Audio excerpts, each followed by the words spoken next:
Ohayo gozaimasu. Konnichiwa. Konbanwa. Hajimemashite. Welcome to episode 4 of Guerrilla Warframe. Where we share our combined experience on set working behind and in front of the camera. To give you a multi-sensory insight to filmmaking on a budget like never before. Watashi no namae wa Wari desu. Stonto actor desu. Ora Adeora desu. Eiga kantoku desu. Kore wa Guerrilla Warframe desu. Yokoso.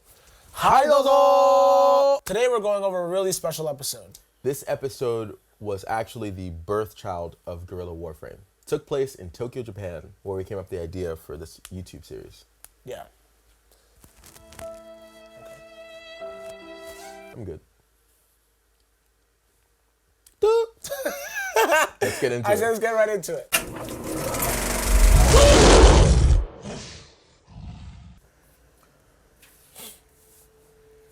So we're starting off with our bounty hunter, Yes. Yutaka. Yutaka is a stunt member of the Quiet Flame stunt team in Japan. Now let's even pause right there. You know, we wanted to do something different, and we wanted to make this have a futuristic feel. You hear the futuristic sounds of his watch, and then for a split second, you can see the hologram, you know, pop up right there. Yeah, just for a second. If you're quick eyes, if you're paying attention, you'd notice it. Yeah. And so our badass character gets introduced right there. He sees that he's being hunted. He whips right around the corner. And I love the way Wadi did it. It took like 4 or 5 takes because what was happening is Wadi's timing in his marks and then also the camera moving with him. At the same time, I'm racking focus from Yutaka, who's in focus, to Wadi. Yeah, this is a whole big thing about the whole guerrilla style of shooting is that, you know, on a big set, you have a person who... You got your AC pulling focus at the monitor. Yeah, they have their own little setup. They're underneath their blanket and they're watching and pulling focus for the camera operator. And Addy had to work the camera, rack the focus. Yeah, get the movement. Get the movement. Get the mark. We're all on his own. Keep the frame. Yeah, keep the frame. It was cool. Shots like this I love because it pushes the muscle that I'm constantly working. Right, and that's kind of like what it takes to like make high level cinematic visuals without having all the crazy stuff. It's just there's practice to it. Another thing about these type of shots is it sometimes goes over people's heads and they don't get an opportunity to appreciate it because they don't know what actually goes into making that happen. But the feel is there. The feel is there. Yeah, the vibe as long is as you definitely feel there. it. Yeah. Most likely, probably a cinematographer or a filmmaker will notice it. Yeah. But if a viewer notices it, then I'm in trouble, right? Because I love that all that's hidden, but what they get is a feel like, oh, something's up, and not like. He racked focus from that guy to that guy so cleanly. It's like, no, then that's a distraction. That's a distraction. And you're absolutely right. Yeah, it's more of like the feel like, oh, shit, something's going on. Something's happening. Like, I'm feeling this, And the look that Wadi gives, you know, eyes down, head down, he's thinking. And we cut back to this hologram. And all of that information, like I did it in Adobe After Effects. I just, you know, created that and, you know, but there are certain things that I just YouTubed and like, all right, so how do I create this? How do I make this circle spin? Like information's out there. And I just, you know, got a sense of, you know, what it took and I was already familiar with After Effects. So, I mean, after a while, it did take some time. So this process came from experimenting more than anything. Yeah, that whole thing was experimenting. Yeah, none of that really existed. Every piece there I created. Kind of created. Yeah. And I just want to talk about that really quickly for the audience because the time we live in now is an informational age. We can acquire that information truthfully without having to go to college or go through a crazy program. It's really just like trying things, asking questions, really observing. And we have Google and YouTube and all this media now that allows us to like not cut corners necessarily. We still have to put work in, but learn and have access to these things quicker. Yeah. So this stuff is not impossible, but it adds so much to the quality of the product. Yeah, exactly. Yeah, and we wanted to put something in there, and I left a little Easter egg for my Blade Runner fans. So N6MAA10816. That's the Nexus number for Roy Beatty, who was the head renegade leader of the Nexus group in the original Blade Runner. All those moments will be lost in time. Like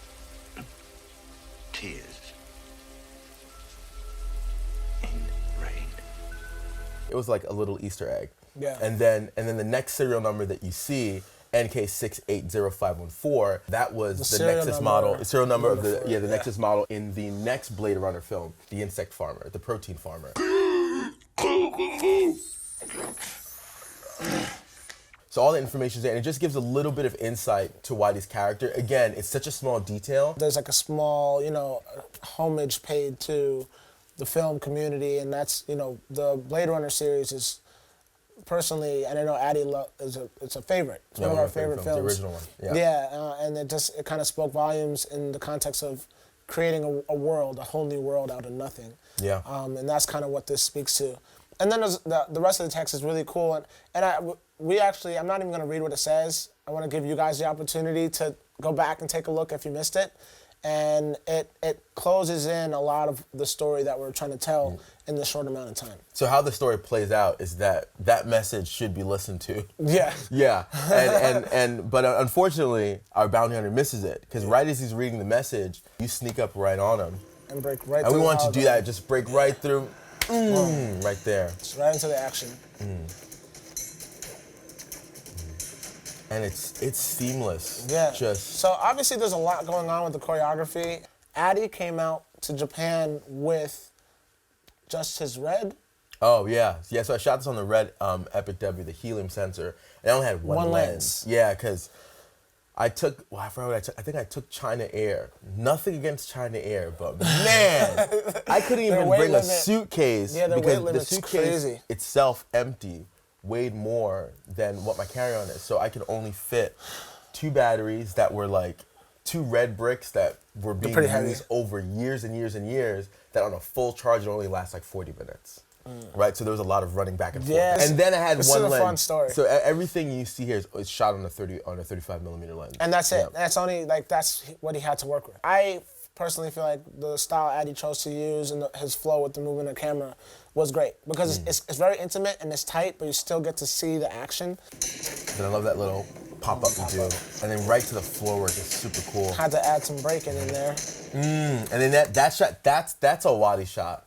From episode 3, when he does those 2 kicks in slow motion.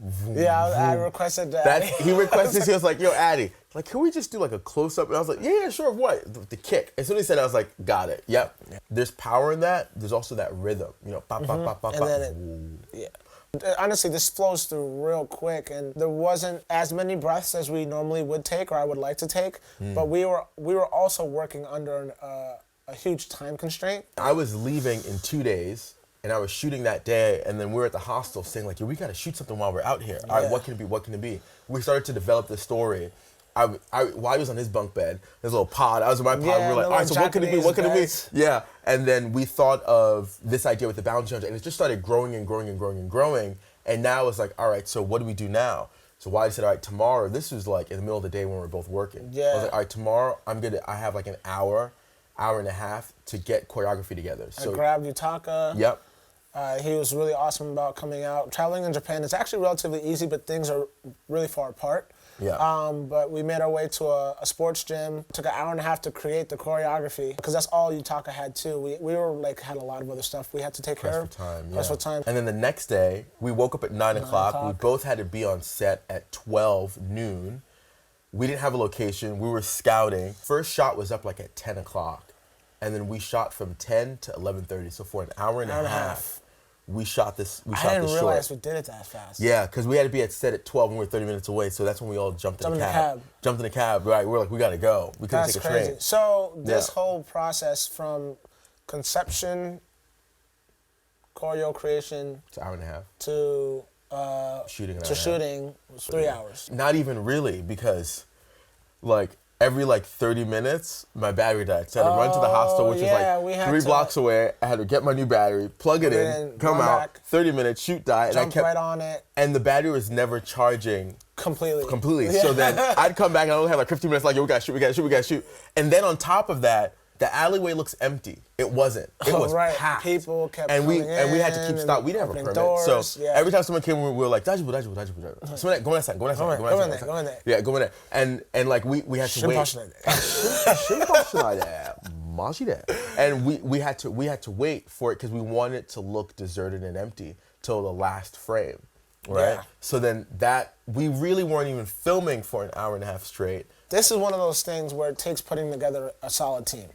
And I am going to pat my back on the shoulder and pat Addy on the shoulder and pat Yutaka on the shoulder. And a big reason why I chose Yutaka is because I was helping to train them, and I saw that he could move really well. Yeah. And I was like, oh, he could totally keep up, and he can like totally get this done within a short amount of time. So he stepped up, did a great job. I love that. Like I was able to stay close to him and move tight with him, and he brought a good presence to the project. This is a moment we get to slow things down with the slow motion kick. Yeah. And then it goes right back into the action.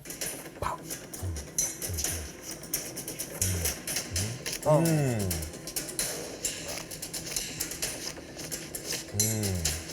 Love this part right here. Yeah, I love that camera track. Ooh, dead. Sound. So, something I love about being able to work with someone like Addy or anyone who has a good sense of the camera is he frames things up in a way that I just think is beautiful. I think it just looks really, no, seriously, I think it's just a beautiful shot. Like, we're centered in the middle. It's a really cool angle. It's like low enough, but like not on the ground. It gives you a good sense of the environment. You did a good job at like, especially this shot. It gets quiet. It shows the environment. It's nobody there. And that moment for me there, it was, going back to rhythm and pacing. The interesting thing is that you could do rhythm with speed, you can do rhythm with cuts, you can do rhythm with visuals. Yeah. So we're in that world, and it's like bop, bop, bop, bop, bop, bop, bop, and then we just, right? Because there's really no other time. In the beginning, we get somewhat of a wide shot. After that, we really stay intimate. So I wanted to just break back out again. And again, it's all with 35mm lens, right? But not everything has to look the same. That's something you could practice. Like, try playing with one lens for a while and see what you discover. Like one of my favorite directors, Yasujiro Ozu. He's a Japanese director. He loved the 50mm. He shot everything with the 50mm. It wasn't done so that you know that. Right. But that limitation also brought like a level of creativity. Right. And so I didn't want to bring a 35mm lens over to Japan, but I said, all right, if I have to choose one lens, right, like that for me is like the closest lens to the human eye regarding lenses I have, which was an 18, a 35, and a 50, Yeah. And then an 85. So the 35 for me was perfect, and I'm glad I did. I'm glad you did too. Yeah. Like it was great. And if I brought a 50, then I would have made the 50 work. The watch, and he just had his. We just threw it on Yutaka's hand and, use that as a prop. The mask that's on my face, I bought black ones because I just thought they were cool, and we were like, let's use it. And that was before we even thought about shooting. Gotta go with the affirmative. Yeah. He wipes himself off the grid, system. and then Gone. back to that break. Yeah, that was cool. Yeah, and the shot too, as well. I love that. Yeah, so That the person walks by. He even noticed someone was on the floor. Yeah. There's this thing that I just love when, like, the last shot, it's just still. It's like the last shot of supply drop, like no one's moving, and I don't know I'm doing that. Like, I don't know I'm doing it till it's being done. So it's like, all right, action, boom, boom. And I just wait there because it's just so beautiful. I feel like that's like, to me, it's like kind of like an Addy stamp a little bit. No, it is. It's like a little bit of Addy. Just no one, and like I've learned, because I was sitting there like watching, and as Addy was recording, my brain automatically said, oh, credits. He's going to put credits here. And he kept sitting there, and Taco's laying there. And then you said cut and stopped, and you're like, that's a good spot for credits. You're like, Guerrilla Warframe was born because we made this project. Yeah, and we were on the sidewalk and we said to ourselves, like, we've been working together on projects for so long, we never really did anything with it. And there's so much knowledge that you have in front of the camera, and so much knowledge I have behind the camera. Why don't we just marry the two and just keep creating more and just keep sharing it and keep doing breakdowns? Yeah. That's expat. Expat. Yay! If you enjoyed what you saw, please like, share, and subscribe to our channel. And don't forget to hit that notification bell so you can stay updated on our latest and greatest hits. My name is Wadi Jones. I'm Adiola Alau. And remember, shoot, leap, fly, create. See you on set. See you on set. よろしくお願いします。またね。また読書ね。